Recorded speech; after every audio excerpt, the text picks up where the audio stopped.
Martial Universe. Bab 109. Judul, Song King. Asosiasi Seribu Emas, Kota Yan. Sudah kubilang, kami punya kandidat yang lebih baik. Makanya, kau tidak perlu ikut di duel kolam kayangan. Ujar Xia Zilan dingin sambil menatap pada pemuda berbaju biru di aula besar. Zilan, aku tahu kalau kau tidak percaya padaku, tapi duel kolam kayangan akan dimulai.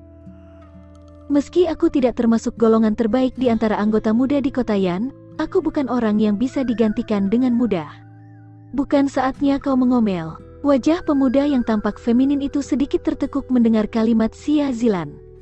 Tapi tak lama kemudian, sebuah senyum tertoreh di wajahnya saat menatap gadis menggoda di depannya. Jauh di dalam matanya terdapat sedikit nafsu. Walaupun tidak menyadari tatapan nafsu yang disembunyikan pemuda itu, Xia Zilan tetap memberinya tatapan membunuh. Dia tahu jika Song King memiliki masa lalu yang kotor. Makanya, dia tidak pernah menyukai pemuda itu dari awal. Malah, kalau boleh jujur, Xia Zilan merasa jijik padanya. Sudah, lupakan saja masalah ini, Song King. Biar aku yang akan menjelaskan pada ayahmu, kata Xuan Su, yang berdiri di sampingnya dengan lembut. Sudut mata Song King berkedut ketika melihat Xuan Su bicara. Dia menunduk dan melihat ke arah paha bagai batu giok di bawah rok Xuan Su. Dalam sekejap, api nafsu membara di perutnya. Tapi dia tahu seberapa kuat orang di depannya itu. Karena itu, dia tidak berani melihatnya secara langsung karena takut gadis itu akan menyadarinya. Akhirnya dia mengalihkan pandangan pada dua pria tua yang duduk di sisi ruangan. Oh Xuan Su, tidakkah masalah ini diputuskan terlalu buru-buru? Bukankah kita sudah setuju untuk menunjuk Song King masuk ke dalam tim? Bagaimana bisa kita memilih orang tidak jelas untuk melengkapkan jumlah tim?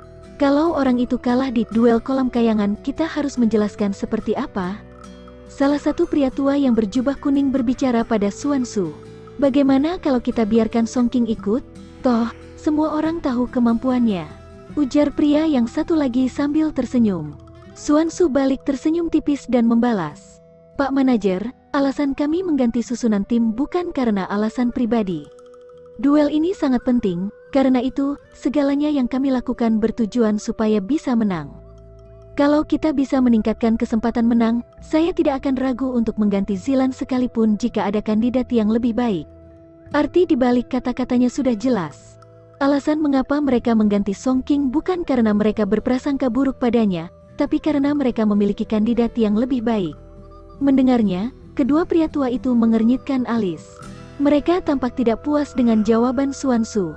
Mereka saling bertukar pandangan, lalu tiba-tiba tertawa dan berkata, karena Manajer Su yang bicara, kelihatannya kandidat baru kita sangat hebat.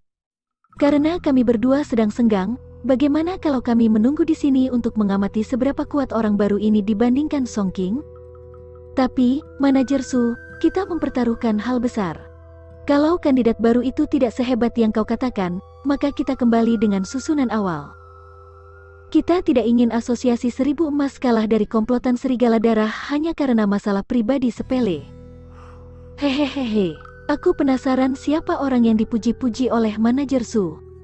Sebuah kilat jahat melintas di mata Song King. Dia pun terkekeh dan duduk di salah satu sisi ruangan. Melihat tingkah ketiga orang itu, alis hitam Xuan Su mengernyit. Tak lama kemudian, wajahnya kembali tenang, dan dia mengangkat cawan tehnya dengan elegan. Di sisi lain, Zilan tampak khawatir. Dilihat dari ekspresinya, jelas mereka berniat menunggu kedatangan Lindong dan menguji kemampuannya. Kalau performa Lindong tidak bagus, mereka mungkin akan menjadikan itu alasan untuk mengganti Lindong. Xia Zilan tidak punya pilihan lain, meski dia sedikit khawatir. Bagaimanapun, dua pria tua di sana merupakan sesepuh di asosiasi Seribu Emas. Sehingga mereka memiliki pengaruh besar di asosiasi. Makanya, jika para sesepuh itu menemukan kelemahan Lindong, bisa-bisa Song King tidak akan diganti. Hah, kita hanya bisa berharap orang itu bisa lebih diandalkan. Gadis itu menghela napas dalam hati. Akhirnya Xia Zilan tidak punya pilihan lain selain duduk dan menunggu kedatangan Lindong. Untungnya, mereka tidak perlu menunggu lama. Sekitar setengah jam kemudian, seorang pengawal datang untuk melapor. Ketika Lindong masuk ke dalam aula besar, dia merasakan hawa aneh. Saat melihat-lihat sekitarnya, Awalnya pemuda itu melihat Xuan Su dan Xia Zilan sebelum pandangannya berhenti pada 3 orang di samping mereka. 3 orang itu diantaranya adalah 2 lelaki tua, sementara satu lagi pemuda yang terlihat seperti umur 20 tahun. Wajah pemuda berbaju biru itu sangat feminin, tapi juga seram.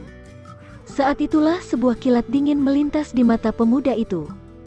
Dia menatap lurus ke arah Lindong seperti ular mematikan. Lindong merasa sedikit kerepotan setelah menyadari situasinya. Inikah kandidat lebih baik yang manajer Xuan Su katakan? Dia tidak terlihat istimewa. Kedua pria tua itu melirik ke arah Lindong dengan acuh. Lindong, 2 orang itu adalah manajer dari Asosiasi Seribu Emas. Sementara yang satu lagi adalah tuan muda dari keluarga Song di kota Yan, Song King. Xuan Su melambaikan tangannya yang bagai batu giok. Gadis itu tersenyum sambil memperkenalkan ketiga orang di sana. Song King. Mendengar namanya, Lindong akhirnya paham mengapa pemuda tersebut menatapnya tajam. Rupanya dia adalah orang sial yang posisinya digantikan Lindong. Namaku Song King, anggota keluarga Song di kota Yan. Kawanku, aku tidak pernah melihatmu. Kutebak kau bukan dari kota Yan kan? Song King berdiri dan menghampiri Lindong. Dia menangkupkan tangan dan tersenyum. Bersamaan dengan senyum yang muncul di wajah Song King, sebuah suara pelan bagai dengung nyamuk, namun dengan nada yang dingin, menggema di telinga Lindong. Aku tidak peduli dari mana asalmu. Tapi tuan muda ini akan memberimu sebuah nasihat. Kau harus sadar dan katakan pada manajer Su jika kau menyerahkan posisimu. Akan kupastikan kau mendapat imbalan yang besar. Kalau tidak, lebih baik kau hati-hati jika punya urusan di kota Yan. Lindong tetap tenang sambil melihat pemuda berwajah jahat di depannya. Dia pun berbalik, menatap pada Xuan Su dan bertanya, "Manajer Su, kapan kita berangkat?" Song King membatu setelah peringatannya diabaikan. Dalam sekejap, kilat jahat muncul di matanya. "Nak, tidak semudah itu kalau mau mewakili Asosiasi Seribu Emas." Salah satu dari pria tua di sana mencemooh dengan nada dingin. "Manajer Su, aku tahu kalau masalah ini sangat penting bagi Asosiasi Seribu Emas. Karena itu, tindakanku juga demi kebaikan asosiasi. Kalau orang ini memang lebih baik dariku seperti yang kau katakan, maka aku akan mundur." Song King berbalik, menghadap pada Xuan Su dan bicara dengan hormat. Sementara itu, ekspresi kejam di wajahnya pun menghilang dalam sekejap. "Apa yang akan kau lakukan?"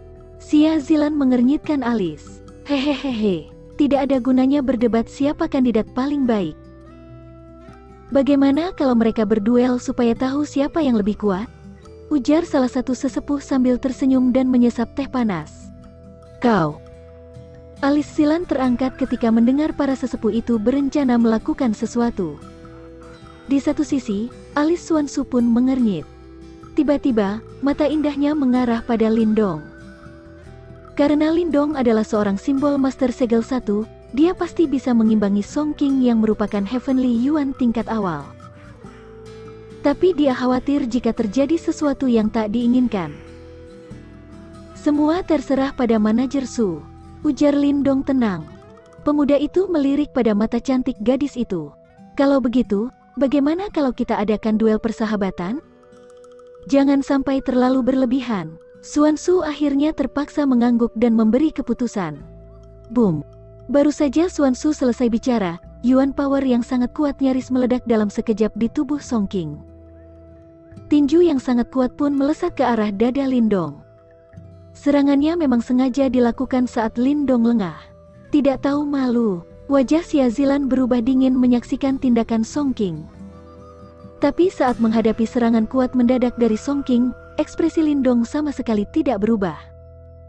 Tubuhnya pun tidak bergerak dan membiarkan serangan itu begitu saja. Bang! Saat tinju Song King berada 1 senti dari dada Lindong, pukulan kuat tersebut tiba-tiba berhenti, disusul dengan gema rendah. Seolah sebuah tembok tak terlihat menghalangi tubuh Lindong. Mental energi. Song King terkejut. Ekspresi dingin muncul di wajahnya bersamaan dengan Yuan power yang lebih besar pun muncul dari tubuh pemuda itu. Heavenly Yuan tingkat menengah? Ekspresi Xuan Su dan Xia Zilan sedikit berubah kala merasakan gelombang kuat yang muncul dari tubuh Song King. Mereka tidak pernah menyangka jika Song King telah naik ke Heavenly Yuan tingkat menengah. Semburan Yuan Power mendadak tersebut membuat tinju Song King berhasil memecahkan tameng mental energi milik Lindong. Sebuah kilat dingin melesat dari lengan baju Song King. Pisau tajam merosot dari tangannya dan diarahkan cepat pada leher Lindong. Wajah Lindong tetap tenang sambil menatap ekspresi marah Song King sementara pemuda itu menyerang. Lindong tidak berniat membuang waktu dengan lawan yang ini. Tiba-tiba dia mengambil satu langkah maju, lantas mental energi keluar dari istana Niwannya. Energi tersebut menghantam tubuh Song King yang dilapisi Yuan Power seperti hantaman ombak. Boom! Berkat serangan mental energi Lindong yang mengerikan, Yuan Power yang melindungi tubuh Song King pun runtuh. Rasa sakit luar biasa juga muncul di dalam kepalanya. Kemudian, tubuhnya terpental ke belakang, disaksikan oleh orang-orang di sana yang terlihat bingung. Tubuh Song King menghantam keras dinding di aula besar, seolah dia baru saja dipukul oleh palu raksasa. Ketika tubuhnya yang terluka itu jatuh ke atas lantai, Song King memuntahkan darah. Gerakan Lindong secepat cahaya. Malah, akan ada yang mengatakan jika dia tidak bergerak sama sekali. Bagaimanapun, dari awal hingga akhir, yang Lindong lakukan hanyalah melangkah ke depan. Tapi serangan mental energi dalam satu langkah itu berhasil menumbangkan Song King, seseorang yang ada di Heavenly Yuan tingkat menengah. Kemenangan telak. Xia Zilan menatap pemuda di aula besar itu dengan matanya yang cantik, kemudian berkomentar pelan. Orang ini hebat juga.